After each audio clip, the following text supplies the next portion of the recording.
Okay, so I was absolutely not going to make a video about this. The Leah Hextall article that just came out on The Athletic. I watched a bunch of her games during the season and I had my own opinion and I sent my own tweets. Personally, I did not enjoy her as much as I did, say, someone like Doc Emmerich. I know he's the best of the best. Or Brendan Burke. Kevin Weeks. He did some games. Kevin Weeks is fantastic. Um, but, I read the article, and before I read the article, I watched two of her games. That's right. I watched the game she announced between the Red Wings and the Sharks, the entire game, and I watched the game she announced between the Coyotes and the who was the other team? The Coyotes and the Ducks. I wasn't gonna say shit, and then I read the article, and there was a couple quotes that she said in here that really irked me. First thing is that she said she received a death threat on her email. Someone found her email. That sucks. It's not like you can avoid using your personal email. Said that they were going to go to her house, put a gun in their mouth, and shoot her. That is absolutely terrible. Now, with that being said, she is in a position. This goes without saying. A lot of people in this spot of entertainment get this kind of attention, get this kind of notoriety. Will eventually have this start happening to them. Unfortunately, it's a part of life. It's brutal. But with that being said, these two quotes from the article, I'm going to pull them out. She says, "The fact is, if we continue to hire the most qualified candidate, we will not see women in all roles across our game. Of course, it is our game. Anyone has the right to play it. Because how can a woman be the most qualified candidate when she hasn't had the opportunities to gain the necessary experience to do so?"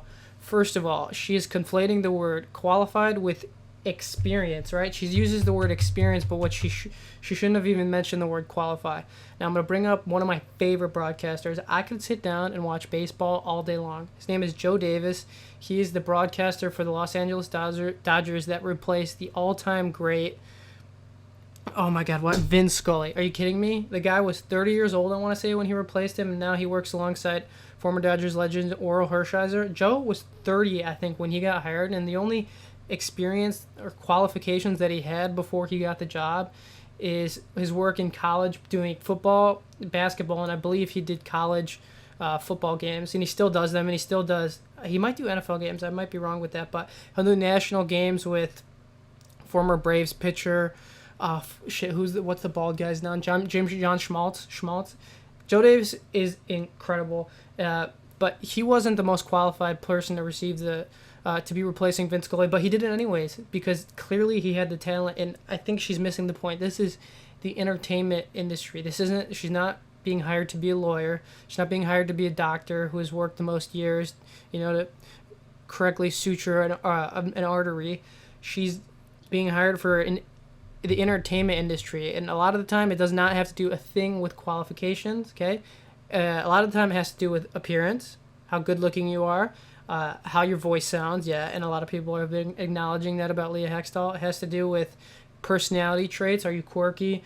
Are you demure? Or are you eloquent? Do you have this just radiating personality that has gotten you hired, that a lot of people end up getting jobs because they're just confident and they lack experience? This thing that happens.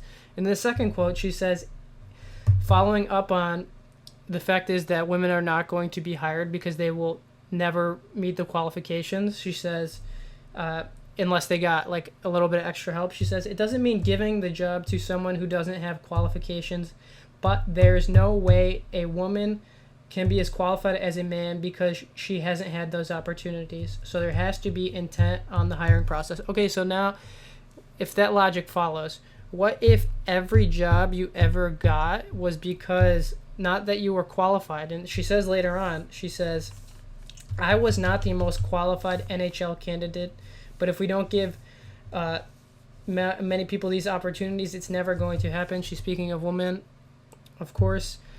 So what if you're underqualified for every single job you ever got, but you got hired just because of some externality that is out of your control, be it birthplace, financial standings, the nepotism you may or may not have, family members, even the type of name you have. Like some people don't get hired for jobs because they have crazy names like the Glesterhard Dunkenshud. You know, some people just want, you know, plain Jane. In fact, Mao Zedong or Xi Jinping, he became the part of the reason why he became the dictator of China. I don't know exactly what his official title is. The president, dictator, leader of China is because he worked his way up to the top, and he was seen as this average Joe worker who just put his head down, did the right thing, didn't ask enough questions, and somehow he rose to the top by stint of just hard work. Who knows? But where was I going with that? It's just, yeah, it's experience, Leah. You should be talking about experience. And the last thing, if you don't agree, it's likely because you've had the opportunities. This is in your life, and you haven't experienced this where you are not represented. So basically, she's saying if you disagree with her, it's because you have been successful. So you're not allowed to be unsuccessful and disagree with her. That's not the case. So I think maybe, I don't know. Actually, you know, I'm going to go right into the comments. Okay, so the thing with this article is the only time she was really self-deprecating was the fact that she said she wasn't the most inexperienced. She didn't acknowledge the fact that perhaps her inexperience led to all of this criticism. Maybe there was a lack of talent that led to all this. Who knows? I don't know. Just saying. So let's dive in the comments of this athletic article and see what people have to say. Jeff K, 170 likes, top comment. He says, 1, awesome story. 2, people trolls are very bold when they can hide behind the anonymity of the internet, and they're beyond pathetic. What Leah endured is beyond disgraceful, and kudos to her for her strength. Beyond pathetic. Okay, he says, Tim Peel should indeed be ashamed of himself. He's referring to something she mentioned in the article, and I don't know why I'm looking over here. The microphone's over here. It was a former NHL ref that commented on Twitter about her interaction during a post-game interview with Wayne Simmons when she asked him, "Are you soft?" His response was like, blah, blah, blah, blah. Obviously, he's not soft. You should have done your homework. She was like super pissed about that. Response by Joshua B. Okay, so if you post a comment on Twitter and if you posted something, whatever, if you post a tweet and one of the comments gets more likes than your original post, that means you've been ratioed. So Joshua B got 218 likes on this. He says, what if Leah is just bad at her job? Are we not allowed to criticize people when we don't like their work if they are a woman? I can guarantee that if you can never make guarantees, because then you're just letting other people jump onto that part of your argument. Pierre had something stupid like that to Simmons, then Peel and Cole would have responded the same way. John W says, Pierre McGuire says so much stupidity that many of us have t-shirts that says shut up here. That's hilarious. That's accurate. Spencer F 77 says, that's demonstrably not true, Joshua B, and I can guarantee you that Pierre doesn't get messages threatening to rape or kill him because he's a bad broadcaster. That's the difference. Alf G says, Joshua, she may be bad at her job. Then he goes on to talk about the Neanderthals in these comments. Let's move on to the next one because these are pretty much just an echo chamber. Before I talk about this one, okay, so I mentioned it before. If you have this kind of attention, you are going to get these terrible, terrible things said about you. I mean, people are saying this probably about Joe Rogan. I could name more conservative people. Let's say I'm going to throw Tim Dillon in the mix.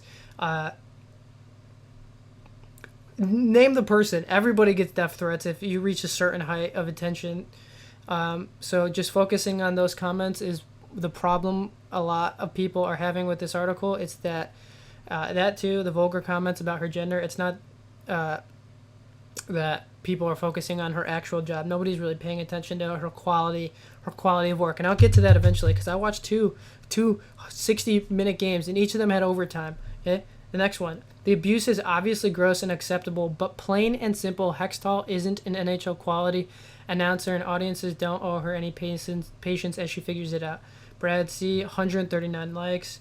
Eva S says, I have to agree with you, unfortunately. Next one, 91 likes. I feel like nobody's allowed to criticize a female anymore. Again, these blanket statements, it's just not true. What are you guys doing right here? James B says, 97. There's a big difference between criticism and abuse. Anthony C points something out that's great. Both can be true at the same time. Jason W 19 likes 100% this. Also, like Leah mentions in this article, women in jobs traditionally held by men have denied the experience. Okay, so he's talking about how women should just be given these job opportunities because for 100 years they weren't allowed to exist in the job market for a number of reasons. Claude G 68 likes. Like others, I too had to mute the channel when she was the play. I hate laughing at this, but play analyst with most games. See, the joke is, the irony is people are being civil here and not focusing on like death threats or specifically her gender. And some of them are, but it's more so just constructive criticism. Not because she is a woman, solely due to the fact that it just wasn't as good. I hope she can work on it and excel in the industry. Okay, they don't get into specifics. I'm going to get into specifics, like how, for instance, nearly every word she says, she emphasizes the first syllable of every single word, even if it doesn't have significant meaning or it's out of context. And when you do that, you remind you sound just like a journalist or someone who's doing the news, who stresses every single syllable so the words are perfectly understood by everyone listening, and it just overemphasizes every aspect of the game and doesn't flow like beautiful conversation should in a broadcasting game. Like, listen to Kevin Weeks, Darren Pang, Eddie Olchuk, Vince Scully, Joe Davis, some of the other baseball announcers, John Schmaltz. It just flows like conversation, and it's more natural. Sarah T, 64 likes. There's a reason that Hextall gets a massive amount of criticism, because she is truly awful at her job, not because she's a woman. Again, but apparently you can no longer be criticized. That's not true. You're criticizing them right now without being accused of being racist, okay, homophobic, or in this case, and misogynistic, and that was pretty much the gist of Hextall's. I don't know. Being in that situation is probably tough as shit. I'm not going to go through any more comments. The point of this is it's an exceptional position to be an NHL broadcaster. And, actually, I'm going to keep going because someone brings up a really good point about Kevin Weeks. Let's see if I can find it. Maybe I just control F it. Kevin Weeks, okay. So, Sarah T, if I would have continued, I'm sure if there was widespread criticism of Kevin Weeks, we'd be seeing articles about the criticism being racist in nature.